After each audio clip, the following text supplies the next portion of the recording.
আসলে ইয়াং ভ্যালির এই পথের সৌন্দর্য যেন তুলে ধরার নয়, এ যেন এক অপরূপ সৌন্দর্য।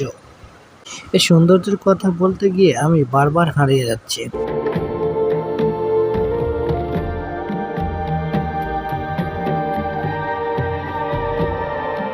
ইয়াং ভ্যালির এই পথে অনেক পর্যটক গাড়ি চলাচল করে। এ পথে একবার যে আসবে সে সারা জীবন তার মনে গেঁথে রাখবে এই জায়গাটা। আসলে অসাধারণ এই জায়গা।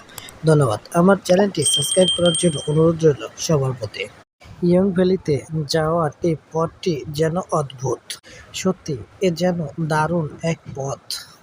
দুই পাশে পাহাড় এবং মাঝে রাস্তা।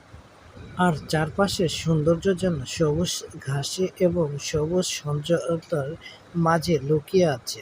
এ যেন এক অপরূপ সৌন্দর্য ঘেরা এখানকার এই প্রকৃতি। ধন্যবাদ। আমার চ্যানেলটি সাবস্ক্রাইব করার জন্য অনুরোধ রইল সবার প্রতি।